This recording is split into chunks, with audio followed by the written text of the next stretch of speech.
Being a celebrity pastor has its pros and cons, and this is the situation with Bishop T.D. Jakes. If you don't know who T.D. Jakes is, he came from humble beginnings to having one of the biggest churches in America called the Potter House.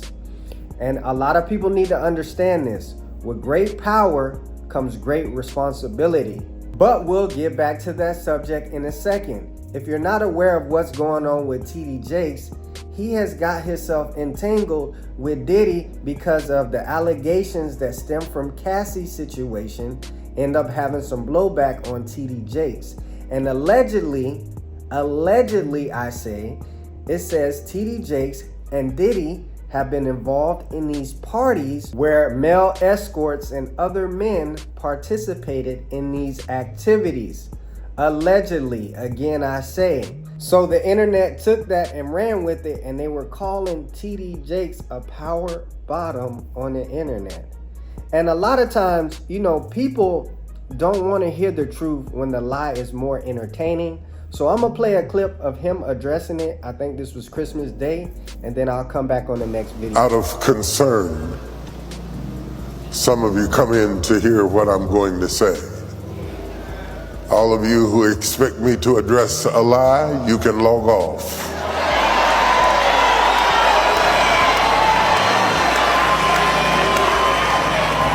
I will not use this sacred day and this sacred pulpit to address a lie when I have a chance to preach a truth. I will stand straight up, head up, back straight, and preach the unadulterated, infallible word of God. Because that is what the pulpit is for. But there will be a time. So you heard what he said. He'll talk about it one day, just not right now. And people need to understand this as well. You're guilty by association. When you get in a car or you commit a crime with a group of people, the police say, were y'all together? And if one person committed the crime, but y'all all did it together, even if you were sitting in the car, you're still guilty by association. So everybody's going to get charged for it. And this is the case for Bishop T.D. Jakes.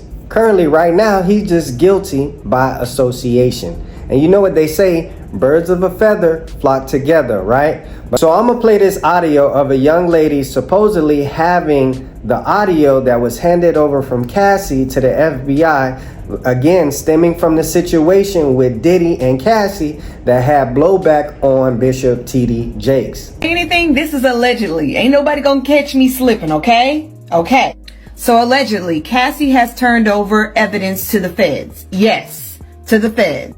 She has turned over videotapes, a USB drive, and Kim Porter's burner phone. Now, there is also an alleged email out saying a plethora of other things that include T.D. Jakes with Diddy. I'm gonna let y'all listen to it. I'm not finna say nothing else. Says here, yo bro, Cassie has turned over substantial amounts of evidence to the feds. I'm told that after Cassie had a long conversation with blank, I have to protect this person. They're going through a lot right now. And her lawyers, she finally was convinced to give up the videotapes and audio recordings that contain footage of S parties and other private gatherings that feature some pretty powerful and prominent people. And get this, she even gave up a burner phone and USBs that belong to Kim Porter with incriminating evidence against Diddy.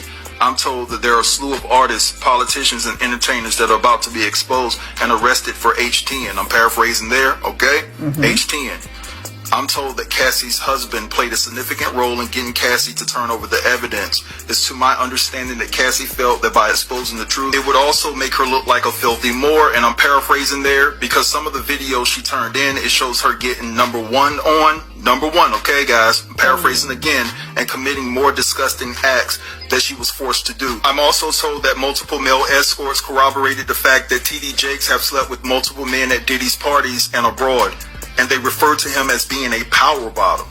Wow. It's also been said that a young male has acquired a lawyer to represent him as he is set to sue Jakes for an incident that took place when he was just years old. It's been said that the young man was forced to perform sloppy toppy, and I'm paraphrasing here, guys. You can actually put two and two together to understand what I'm trying to say. It's been said that the man's family were members of the Potter's house, but left the church in 2015. According to multiple church insiders, the parents were paid off to keep quiet. The guy's a grown man now and is seeking his own justice. It's been said that the young man doesn't even deal with his parents even to this day because they took hush money. And again, all these things are allegedly, but I keep trying to reiterate the fact, with great power comes great responsibility. These people that choose the lifestyle of being a pastor, being a disciple, a prophet, a bishop, you have to live a certain standard. Those old habits you had in the past, those old ways, they have to die.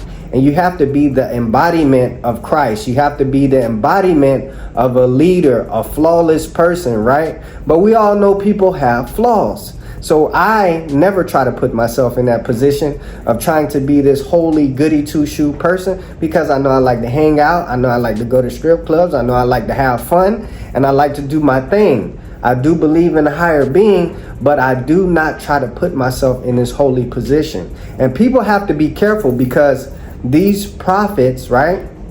These people of the Lord, they're only selling hope. And again, I know there are good churches out there. It's churches out there that tries to help the community and is there for the community. But it gets to a certain point when these churches get so big and these pastors get so much money that the integrity goes out the window, that the original person that came in the position to be a spokesman for God and Jesus is not that same person anymore.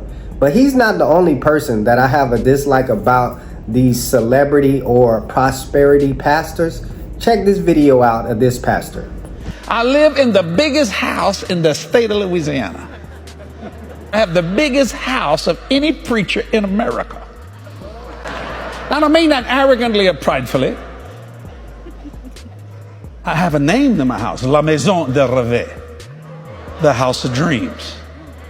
You like going with the wind? My house has that same staircase that Scarlett O'Hara walked up. Oh, I paid cash for the home. Well, you want to know how big it is? It's 40,000 square foot. Oh, am I shocking? Look at Kathy. Oh, Jesus, we're going to catch it. And what a way to gloat to your congregation. You basically telling the people, the money y'all give me every Sunday, I took some of that money and bought a house cash. When a lot of times these people in these churches are praying for hope. They're tithing to give the 10% back so they can receive more, which the Bible talks about. 10% nowadays is for people of the less fortunate. It's for people that really need it. The 10% is not for the mega churches to take that and buy a 40,000 square foot home and then shit on your congregation. So y'all comment down below what y'all think about this situation, about the prosperity pastors and what TD Jake is going through.